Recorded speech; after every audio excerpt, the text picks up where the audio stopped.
Thanks for joining us. I'm Leanie Lambrink. The 15th Inuit Circumpolar Council General Assembly has kicked off in Iqaluit. It comes at a pivotal time for the Arctic. There's a renewed interest in the region, and some Inuit say it's important to be a united voice. Bianca McEwen reports.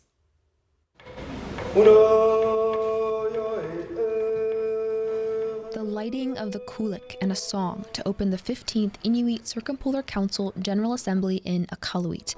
This is the first in-person General Assembly in 8 years, with the 2022 meeting being virtual because of COVID-19. Some Inuit delegates have traveled a long distance just to be here, including the Saami Council's Gunn-Britt Retter, who came to Iqaluit by ship. It has taken me 12 days not from Sápmi even, but from Nuuk to here, but I still made it perfectly on time as we landed 8:30 this morning. Outgoing ICC Chair Sarah Olsvig says this General Assembly comes at a significant time globally. She says the world is taking a renewed interest in the Arctic, and Inuit must be the ones to set the agenda. There's so much at risk where we can see that this interest and the way that the US has behaved towards Inuit becomes a symbol of that risk. But I do also feel a sense of hope, and that is exactly because of the unity, first and foremost, among Inuit. More than a meeting, Nunavut Tungavik Incorporated President Gloria Aluxi says this is an opportunity to listen and learn from one another. Even though Inuit from 4 regions are present, she says they are united as one.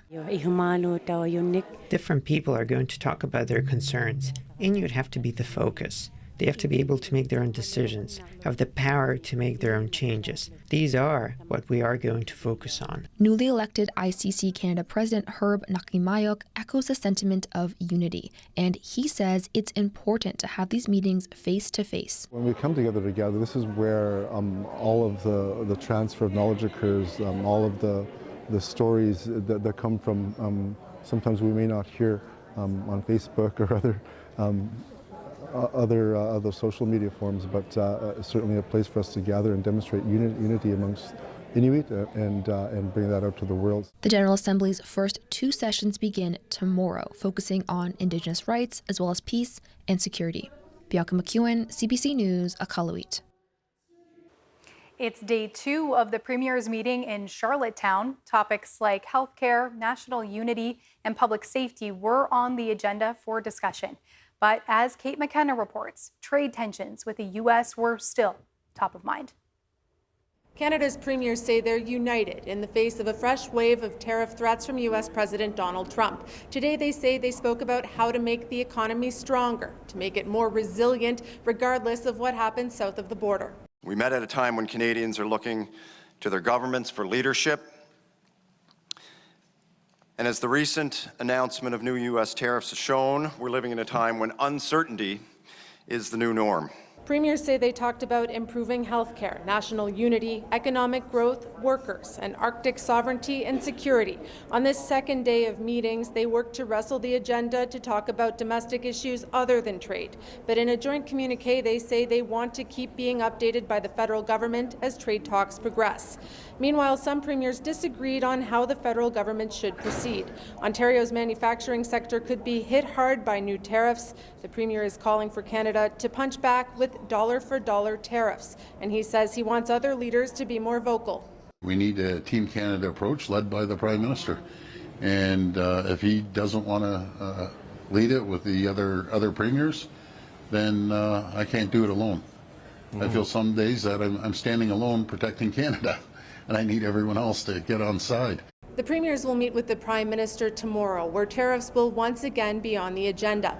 Ontario's Premier Doug Ford says he wants to see a clear plan from Ottawa about what comes next. Kate McKenna, CBC News, Charlottetown. We heard from Northern premiers at a press conference in Charlottetown this morning. Nunavut Premier John Mayne says the North could be hit harder by U.S. tariffs on Canadian exports than other parts of the country. what we see is potential for the tariff escalations to be magnified in the north due to the lack of foundational infrastructure such as transport and hydro links. And so it is very concerning sitting in Nunavut looking at what's happening south of the border. On the topic of economic growth, Yukon Premier Curry Dixon says he's excited about the direction the country is going in, especially in regards to the National Electricity Strategy.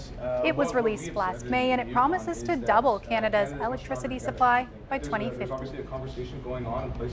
The Powering Canada Strong strategy that was released a few months ago very much reflects the goals that we have in the Yukon, that is to significantly increase our generation capacity. We know that Yukoners are facing increasing rates when it comes to electricity, where there's a huge demand for increased generation to allow for the development of our economy and the continuation of our society in the north with regards to a modern way of living. The NWT and Nunavut are not signing an agreement that would allow people to have alcohol shipped to their homes. 9 provinces signed the direct-to-consumer agreement today in Charlottetown. Those provinces will update rules so Canadian alcohol producers can sell directly to Canadian consumers outside of their home provinces, a step in breaking down interprovincial trade barriers. The NWT and Nunavut say some of their communities have banned or restricted the sale of alcohol. They say they're opting out of the agreement to respect local priorities and cultural values. Efforts are underway to make residential school denialism a hate crime. A proposal to amend the Combating Hate Act failed recently, but the Assembly of First Nations passed an emergency resolution last week asking the federal government again to criminalize it. CBC's Saloni Bugura reports. It's a pretty tough existence to go through. The years Nick Sibiston spent at residential schools still haunt him. It was torturous, particularly when you're young, And so I do know the ramifications. I'm 83 years old now, and I still feel the effects of residential school through depression, sadness. He's one of many. 150,000 First Nations, Inuit, and Métis children were placed in residential schools. More than 4,000 died. While all of that is well documented, denialism is a growing concern. There's testimony from thousands of us about the abuse we went through, and some of it is criminal. I went through sexual abuse, and that man was convicted. So it's not my imagination, it actually happened. And yet people start to choose to deny that when it becomes that serious, and then it's a form of oppression. To the extent that I believe people should be brought to a court of law and made to answer for why they would do something so harmful to a people who have already been harmed. A senator from Nunavut proposed to include residential school denialism in the criminal code, which already includes Holocaust denial. Indigenous people should not be required to wait longer for protections already recognized as necessary in other contexts. Her proposal narrowly failed. The main reason? Some argue there wasn't enough consultation with Indigenous groups. When Indigenous peoples raise concerns about a modern form of Indigenous hate, we are told that further barriers must first be overcome. This amendment responds directly to testimony heard by the committee, as well as recommendations put forward from Indigenous leaders, survivors, and their families. The Standing Committee on Indigenous People report, published in 2023, entitled Honoring the Children Who Never Came Home. The independent special interlocutor, the Honorable Kimberly Murray, and the Assembly of First Nations resolution calling for the government to criminalize residential school denialism. The federal government says it wants more consultation. When making any changes to the criminal code, we really need to make sure that we're doing that analysis and making sure that we're consulting, particularly with Indigenous peoples. So by adding the amendment kind of at the end of the process, we miss those steps of the analysis and the duty to consult. But Northern leaders disagree. I would have liked if she just stood up and said, I support it. I think it was an oversight. That is the duty of lawmakers and people who represent us to admit the truth and to uphold the truth every way they can, and to fight against people who deny the truth, who deny the history of the treatment of Indigenous people in this country. Sibston is hopeful the federal government will listen to calls to criminalize it. It would help all the residential school students who survive acknowledge and know that that what they went through is believable and true, and those who deny it are just ignorant or not willing to admit that our country put the Aboriginal peoples in through such a grievous time. An MP with the NDP has introduced a related private member's bill, which is due its second reading in the House of Commons. Saloni Bugra, CBC News, Yellowknife. If you or someone you know is struggling, there is help. You can call the National Indian Residential School Crisis Line toll-free at 1-866-925-4419. The line is available 24/7. A survivor sent to what was once a federal Indian hospital wants to see accountability for the trauma she endured. A special foundation is being set up for survivors as part of a settlement agreement reached last year. Officials were in Rankin Inlet yesterday, asking people what they want to see from that foundation. First Nations, Inuit, and Métis people were sent to these hospitals between the 1930s and 1980s. They were subjected to poor care and abuse, and some never made it back home. Dorothy Aglukark was sent to one of these hospitals. She says nothing bad happened to her there, but it hurt leaving her husband and her home while heavily pregnant. Either the government or the Department of Health should apologize and say, "We regret doing this to you and for sending you away. We understand that they had a reason for sending us away, but there was so much hardship there." Aglukark says an apology could be a step for survivors to be able to heal. An emotional evening in Mayo, Yukon. People gathered in the community last night to remember 51-year-old Nasha Wong. The Hecla mine worker was found dead in June after she went missing in May. The service was held at the St. Mary with St. Mark Anglican Church. 17 people showed up. Some were members of the community and others were some of Wong's colleagues at the mine. One of those colleagues spoke during the service. They said Wong was helpful and hospitable, and she brightened people's day when they came to work. The priest leading the memorial also spoke about why he offered to hold the service. I'd seen that there was some real sadness in the community and some worry, and also I think it's important for people, like co-workers, people who did come to sort of say goodbye and and so I, as a priest, I can offer that the prayers, the consolation, the promises that faith gives us, and hopefully people are open to that and it helps them in some way. A Hecla representative says the company is devastated by the loss. Yukon RCMP say they're still investigating Wong's death and are asking anyone with information to come forward. A claims program for harmed Canadians has begun as a result of a landmark tobacco settlement. If you smoked regularly before November 20th, 1998, and were diagnosed with lung cancer, throat cancer, emphysema, or COPD, you may qualify for a significant payment. To learn more, call 888-482-5852 or go to tobaccoclaimscanada.ca. A career, a pathway to your future, and CBC is offering you the first step. Indigenous Pathways is a development opportunity for budding First Nations, Inuit, and Métis journalists. For details, visit cbc.ca/pathways. Did you kill him? He's the #1 suspect. I don't deserve this! So you better watch your back, because I'm coming for you. I'm arresting you on suspicion of murder. Coronation Street on CBC and CBC Gem. Want to get the most out of CBC News? Use the app or cbcnews.ca for live breaking news on the stories that matter to you. Whether it's local, national, or around the world, turn to CBC News. Are you going to be able to keep it together on this one? I am nothing if not profesh. Don't make me use this. Hi. This is Jessica. Nice to meet you. We should all go out sometime. I would love that. Wild Cards on CBC Gem.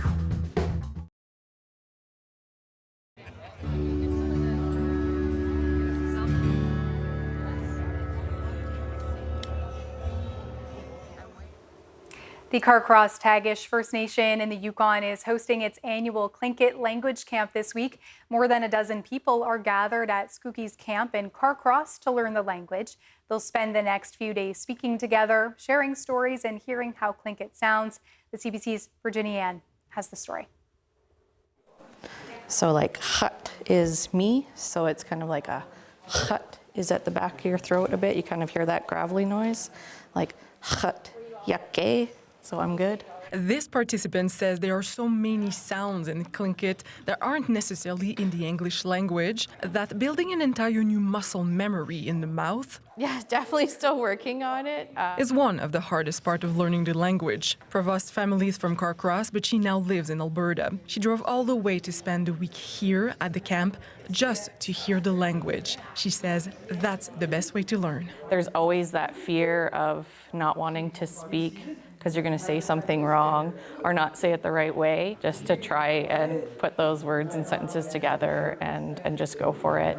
We have to, because there's so few speakers left that we have to go for it. And I just feel like every time I speak, it's kind of bringing me close to my grandma, so that's kind of that connection we have, and by speaking it, we're keeping that connection. One of the few fluent speakers left and an instructor for the week is Gunn-Britt Retter. She grew up in a Tlingit-speaking home in Alaska. The language wasn't wanted outside of my home. That's what it used to feel like to me. Back in 1998, 99, there was a group of us speakers that were brought together so we could start moving forward and getting the language back into the communities, and the room was always full of speakers, but we did not have learners.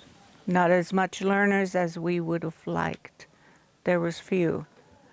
Now it's flip-flopped, and it's very encouraging for me and sad at the same time. But that bittersweet feeling fades when she sees people's passion for keeping the language alive. There's a wonderful quote that I grew up with one of my mentors. Iyukatangi agut iati kekwati ikusti. And kind of what it means, if you don't have your language, your life will be you'll be struggling with it. And I've seen where people come back into and learn the language and they walk better. They stand taller. And as the week will go by, as participants step into the language, Gunn-Britt Retter says the culture will also grow stronger and live longer. Virginia Ann, CBC News, Carcross. A Yukon family wants hearing services in the territory to be regulated. Kylie and Ryan Campbell-Clark wrote a letter to the territorial cabinet last week. Their 9-month-old son, Roderick, was diagnosed with a hearing loss disorder at 6 weeks old. He regularly visits hearing professionals to be fitted with hearing aids as he grows. Kylie says it's important to their family that he retain access to quality care. If we weren't able to adjust his hearing aid to fit him, it would mean that he has a deficit. And he's at the age right now where hearing is so critical to his speech. And if it's delayed, that just causes longer term issues for him developmentally wise. The family's letter says that hearing service professionals currently have unclear regulatory requirements. It asks the government to include audiologists in the territory's Health Professions Act. He's a pro. Teachers in a First Nation in Nova Scotia say facial recognition scanners put their privacy at risk. The CBC's Ethan Hunt explains why and looks at what their union is doing about it. Since the spring, teachers and assistants in Eskasoni First Nation have been required to scan in and out every day by looking at an electronic tablet on the wall, which calls up their picture, full name, and recent attendance record. The technology is shown here in this video from the company Sinerion WFM. The teachers union says anyone walking by can see the screen, and that's an invasion of privacy. We have really serious concerns that need to be addressed. He says the scanner is made in the U.S., and the union is worried about secure storage of its members' biometric data. They're very concerned about privacy. 123 of our members have filed formal letters with the employer to withdraw consent of using this system. Teacher Chris Gallant is also on the union executive. He says the machines sometimes misread a face and show someone else's information. We have 5 documented incidents of that happening, so that's a major concern. It's a data breach as far as we're concerned. The Eskasoni School Board wrote a response to the union about their concerns in June. They say they implemented this method to improve their efficiency and to have their attendance as accurate as possible. They also say the text company doesn't have access to their personal information, and only management at the school board can access it. The board says they will continue to use the biometric clock system. Gallant says the union is asking them to pause it. We're expected to take attendance for as many as 30 students in the first 5 minutes of class, 5 times a day. So, why can't, we don't use a machine, why can't someone take our attendance the same way? In an email, the Nova Scotia Department of Education says Eskasoni controls its schools, and the province has no intention of exploring biometric scanners in its facilities. Neither the Eskasoni School Board nor the band's chief returned CBC's multiple requests for comment. Ethan Hunt, CBC News, Sydney. Yellowknife will continue working on its bid to host the 2035 Canada Winter Games. City Council made the motion earlier today, but it doesn't have a formal commitment to host the games yet. The motion also has some built-in conditions for why the city might back out. For example, if costs get too high or if the city doesn't have the land to build enough housing. I believe this would be a great opportunity. Mind you, one thing I really want us to be very firm on is the housing component. If we're going to create some sort of housing, I want it to ensure that it is beneficial to us after the fact. Nothing temporary, but something that can be usable later on. The territorial government will decide in the fall if it is willing to provide a financial backstop that would put a ceiling on an agreed financial contribution from the city and shield it from having to pay more if costs balloon. As you heard earlier in the show, Iqaluit is full of visitors from around the globe this week, but not just for the ICC General Assembly. Dozens of people who participated in Students on Ice arrived in the city this morning. They've just finished a weeks-long journey through Arctic waters. Artie Sarkisian reports.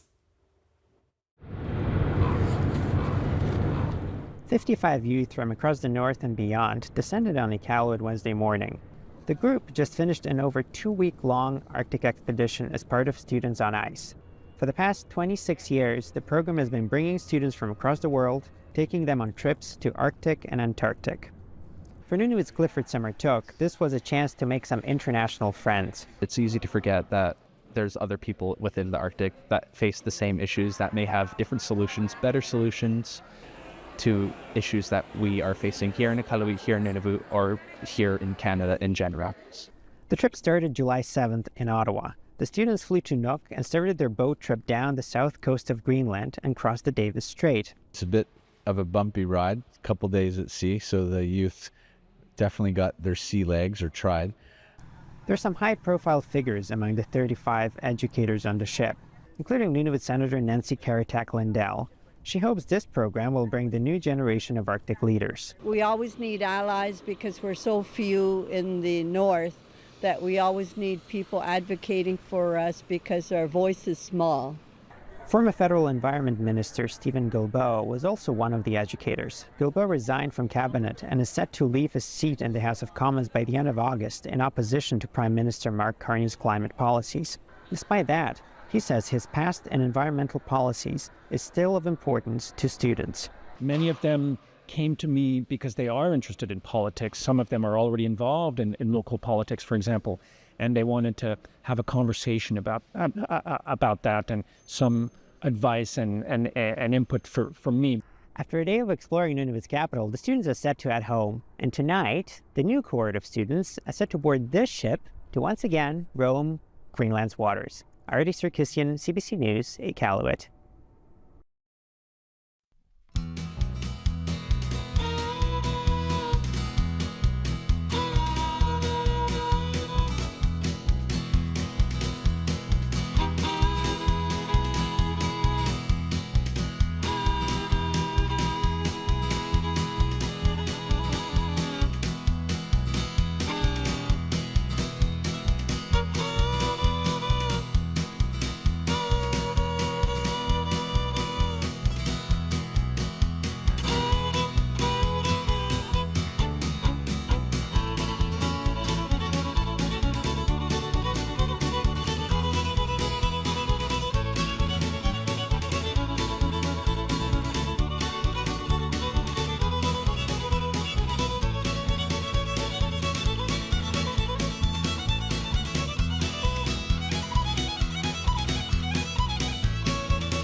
That is Northbeat for tonight. For news anytime, head to cbc.ca/north. We leave you tonight with a tribute earlier today at the Inuit Circumpolar Council General Assembly, a song to honor James Jimmy Stotts. The former ICC Alaska president died in May after a long battle with cancer. Thanks for watching. I'm Leanie Lambrink. Have a good night.